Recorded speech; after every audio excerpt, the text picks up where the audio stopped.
রহমতুল্লাহ বরকাত। আজকে তুলে ধরলাম আমাদের পদ্মার উপরে যে ব্রিজ, পদ্মা সেতু। স্বপ্নের এই পদ্মা সেতু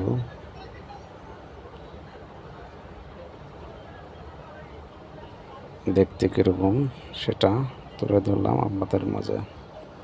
এই পদ্মা ব্রিজ হয় শরীয়তপুর, মাদারীপুর, ফরিদপুর এবং বরিশাল বিভাগ, খুলনা বিভাগ উপকৃত হয়েছে মানুষের জীবনযাত্রা, যাতায়াতের জন্য অনেক আরামদায়ক। বর্তমানে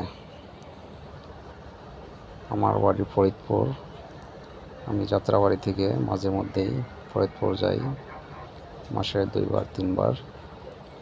আমি যখনই পদ্মা ব্রিজের উপরে উঠি আমার খুব ভালো লাগে। এবং এই পদ্মা ব্রিজ হওয়ার আগে আমরা ওপার অঞ্চলের মানুষ কত না কষ্ট করেছি, যা মানুষকে বোঝানো খুবই কষ্ট।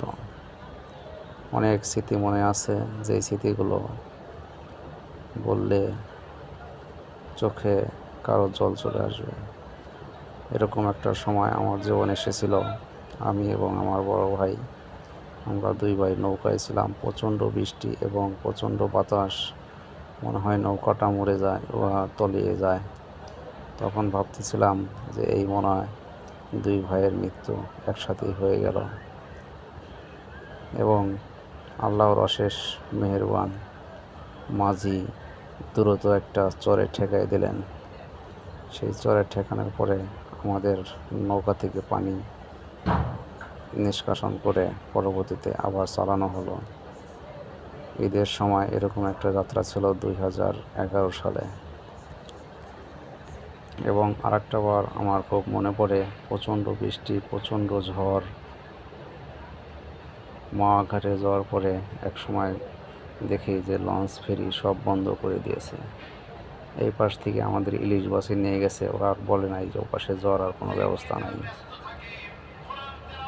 ওইখান দিয়ে ঘুরে চলে গেলাম ঢাকা দোহার থানা ভেতর দিয়া, জয়পাড়া বাজার দিয়া, ওই পাশে মৈনট ঘাট।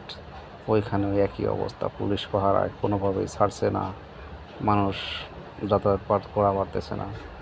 রাত্রে ওইখানে একটা মসজিদে শুয়ে রইলাম।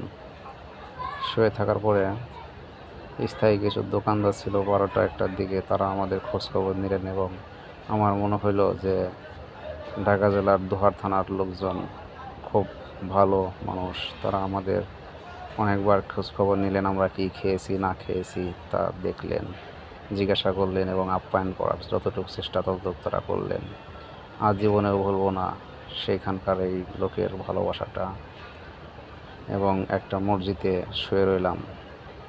সকাল 5টার দিকে একটি স্পিড বোটে পার হলাম। এত বাতাস ছিল, এত ভয়ানক অবস্থা ছিল। ওইখানে 2টা মেয়ে ছিল আমাদের পার্শ্ববর্তী এলাকার। ওরা বাবা মা করে কান্নাকাটি করে ফেললো। এবং আল্লাহর রহমতে অনেক দোয়া দরুদ পড়লাম। এমন ভয় লাগলো, চোখ বন্ধ করে থাকলাম। এক সময় দেখি স্পিড বোট ঘাটে যেয়ে উঠেছে। প্রাণে বেঁচে গেলাম দ্বিতীয়বারের মতো।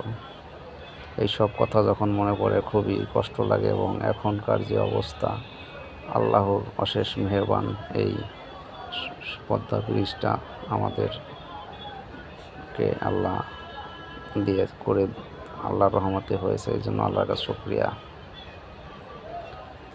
বর্তমানে 1.5 থেকে 2 ঘন্টা লাগে ফরিদপুর শহরে পৌঁছাইতে। ঢাকা ফরিদপুর এখন দূরত্ব খুবই কম মনে হয়। এই ব্রিজের সৌন্দর্য রাত্রের বেলায় আরও সুন্দর লাগে।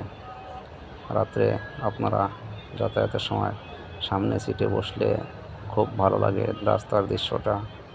এমনকি নদীর পথে, নদীর ভিতরে যে পানি এবং চর জেগেছে, খুব সুন্দর লাগে দেখতে। পরিবার পরিজন নিয়ে রাত্রেবেলায় ভ্রমণের উদ্দেশ্যে দেখতে পারেন। এই পদ্মা ব্রিজ হওয়াতে আমাদের এত ভালো লাগে সেটা বলে বোঝানো যাবে না। আসলে অন্য অন্য জেলার লোক এই ব্রিজ নিয়ে অনেক সময় অনেক কটু কথা বলে থাকে, কিন্তু আসলে আমাদের যে যাতায়াতের এত খারাপ অবস্থা ছিল, এই ব্রিজ হওয়াতে আমরা উপকৃত হয়েছি।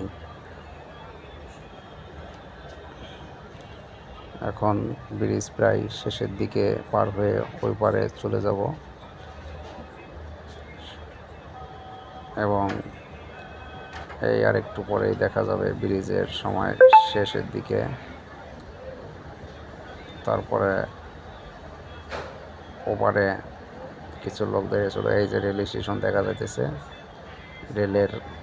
রেল যে পদ্মা ব্রিজ ওঠে, এখানে অনেক দৃশ্য অনেক ভালো লাগে, সবুজ মাঠ ফাঁকা এবং কিছু গাছগাছালি আছে, বাগান ওই পাশে চর অঞ্চলে যে নতুন বাড়িঘর হয়েছে। বাম সাইডে যাওয়ার সময় ক্যান্টনমেন্ট এবং